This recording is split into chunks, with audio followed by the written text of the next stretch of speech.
Hello cookies, it's Siri, I am back, and this is actually the second time that I am filming this review because when I filmed it for the first time I had only played it for about 28 hours and now I am soon done with the game, so I just scrapped the first video because I thought no, I want to do a thorough review because I take pride in that, and so that's why I'm redoing it, and I took a lot of notes as I have been playing. Also, it's about 30 degrees here in Stockholm at the moment, and here in the apartment it's 35 because we're right under the roof, so I have to leave the window open. So let's talk about Digimon Survive. First of all, you have to understand that the game is a visual novel mainly, and then you have some battles. The ratio that I have seen and heard while reading reviews and watching reviews is that people say it's about 70% visual novel to 30% battles. For me, that does not stand because one of the things that I love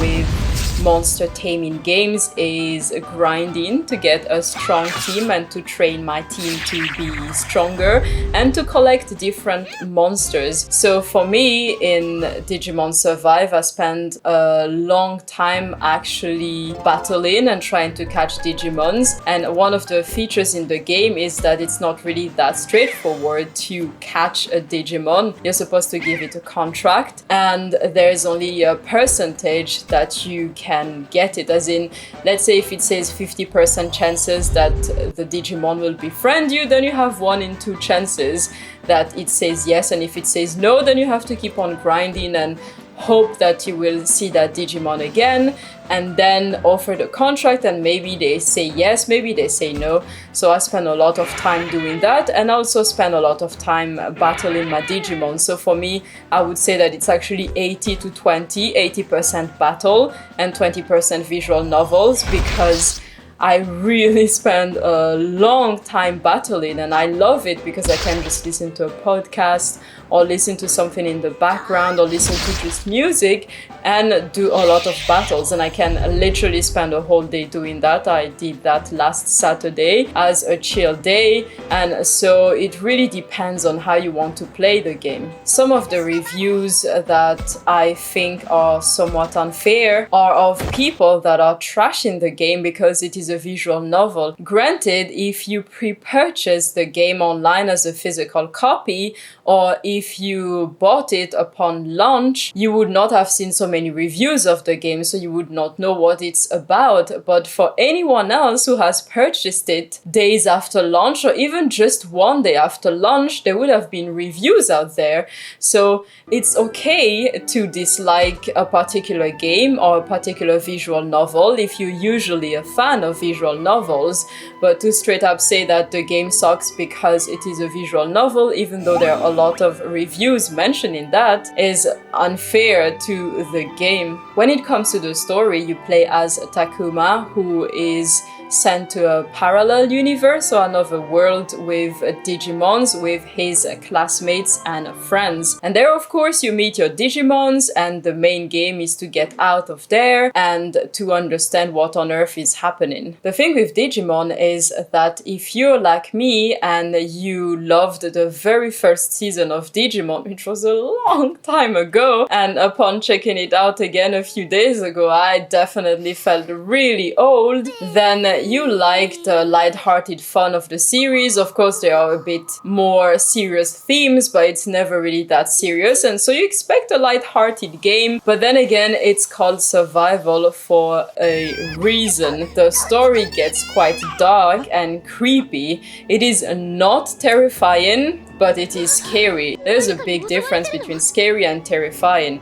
So for me, I think the game is scary, but it is not terrifying. But then again, I've always loved horror movies. Maybe for some people who were 100% expecting a really light-hearted game like Pokemon games, then you might be a bit surprised. But that's one of the things that I love so much about this visual novel. I love visual novel games, but I have noticed that lately in media, many stories are just so good, as in you have to be a goody two-shoes and the heroes don't kill the villains because you have to spare them and be the biggest person and be a good person and forgive them even though they killed all your family and your dog and burned your plants and everything. You have to always forgive, and I'm so tired of that freaking narrative where everyone has to be spared and everyone has to be forgiven regardless of how crappy they are as people. And so, without giving you any spoilers, I really like Digimon Survive because it's not trying to be so goody two-shoes and politically correct with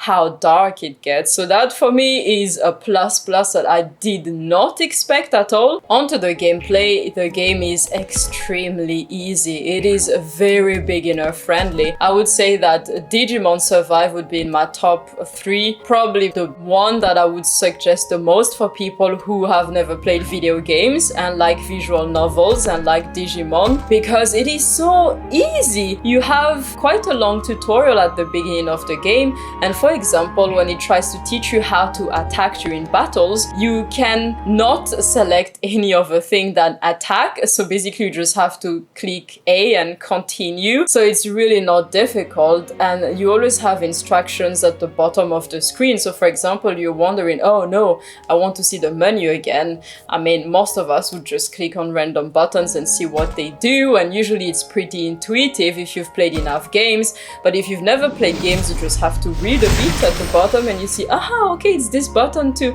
open the menu, and then you find the menu, and everything is really straightforward and easy to understand. So the gameplay is really simple. Even the battles are very easy to understand because they're turn-based battles, which are my absolute favorite. And yes, it is tactical, so you have to keep in mind the positioning of your Digimon and the type of Digimon that you have. You have the Harmony, Virus, and Antivirus ones, and depending on which one you use against a particular Digimon, his attacks can be more effective or less effective, but it's never really that complicated. And also, if you're like me and you like to be as strong as possible before changing territory, then you don't care anyway and you don't check that much because you know that my Digimons are extremely strong. I don't really need a strategy because I just use brute force. The one thing that I don't like with the battling especially is that it can get messy on the grid. As I say, you use a grid system, and if you have a Digimon that is the same Digimon as one of the enemies, I don't really see sometimes which one is mine and which one is the enemy, because it has happened that there were 4 Digimons there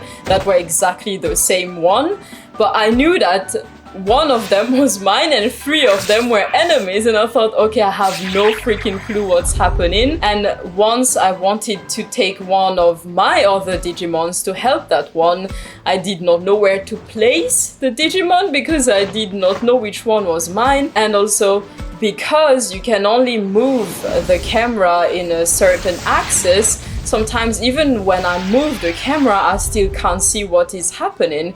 So an improvement that I would have loved is to be able to have a free camera, like for example in Dragon Quest XI's, where you can just see wherever you want to see and you don't have a fixed angle that you're stuck to, because sometimes it gets really messy. But then again, brute force, I still manage to survive even if that happens. But let's say you're just about the same level as the Digimons you're fighting, maybe you're not going to like the fact that you can't see what on earth is happening because it gets a bit messy. When it comes to the looks, at the beginning it is quite blurry. Now keep in mind that I play on the Switch and I have watched a lot of reviews and people say that on other consoles it looks fine, but on the Switch some of the moving scenes are really blurry, as in blurry, and I tried doing it both docked and handheld, and both times it was blurry. Of course, when you're talking to a character, the character is in focus and the background is blurry and shadow depth fulfilled, which is understandable, but sometimes even when it's just moving scenes and everybody's in the same scene, it gets really blurry until halfway through the game. For some weird reason, at some point I just realized that, oh, everything is sharp and in focus, including the background and everybody, and even the moving shots are really clear and really crisp and not blurry. This is nice, but I don't understand why they didn't start with that at the beginning and maybe drop it later just to hook you onto the game, because that blurriness for me freaked me out when I started the game. You know how I really can't stand blurry games. And so when I saw that, I thought, no, this game is so expensive. I can't play a blurry game. But the game is so great that I really just pushed through the blurriness, and at least during the battles it's not blurry. And when you really talk into a character and the main character that you're talking to is appearing in most of the screen, it's fine. But the blurry scenes in between really freaked me out. When you have an evolution, it's not blurry, so that is really nice as well. So all in all, I'll say that at the beginning it feels like everything is so blurry, but then later on it gets much better. The music is incredible. I love it. It reminds me a lot of when you have sad Naruto scenes, then you have this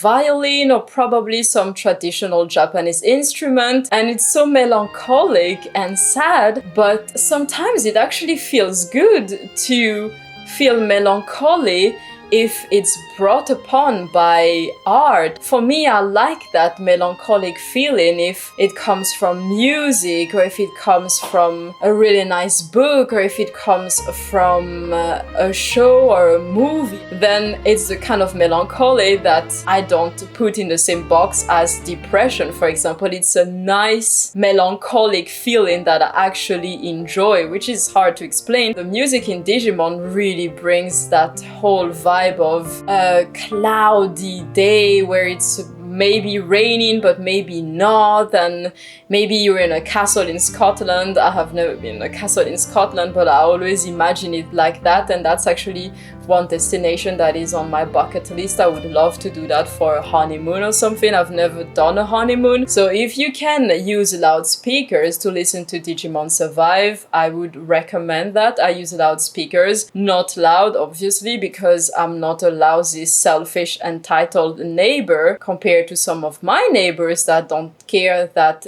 their cigarette smoke is coming in here, and then it triggers a lot of health issues for all of us living in this apartment. All in all, for me, Digimon Survive is going to be one of my favorite games of the year. I am extremely stressed at the moment. As you know, I'm trying to move to Berlin, trying to fix a place, trying to do a lot of paperwork because, you know, you have to cancel the gym, you have to think about opening a bank account. There's a lot of logistics. I also took full-time classes on different subjects, including German at the same time. And also my mother came here to Stockholm and we hadn't seen each other in 8 years, and most of the time we were actually no contact. I wanted no contact. Long story, and now we're talking about a game, so we're not going to talk about that. But I've had a lot of things going on since the launch of Digimon Survive. Most of the time I've been way too tired and stressed to have the brain power to play a game, but with Digimon Survive it gives me so much energy, and it is just so chill and relaxing and entertaining that I love it. And take it from someone who is facing a lot of challenges at the moment, it is a chill, relaxing, fun game with a great story, great music. So for me, the game is just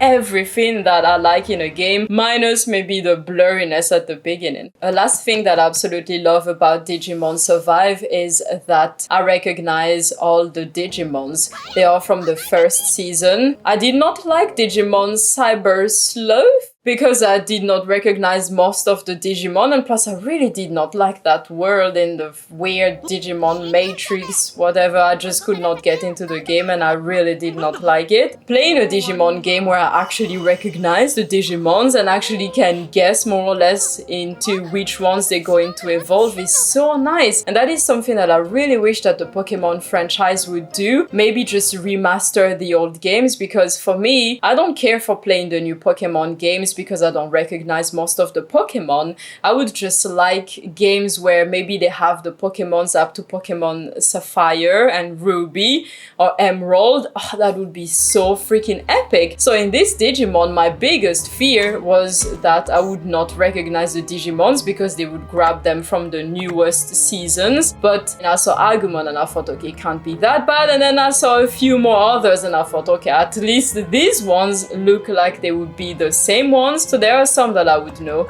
So for those of you as well who really saw the very first season of Digimon and want to see recognizable faces from back then you will definitely enjoy Digimon Survive. And that's it for me today, cookies. I hope you enjoyed it. Also, if you find me on Reddit, please do not out me out there. It's not really nice. I don't really like it, cookies. I mean, I know that you're just trying to say hi, I guess, but mentioning my real name on Reddit is not very nice. And until next time, I will see you, cookies, very soon. Bye!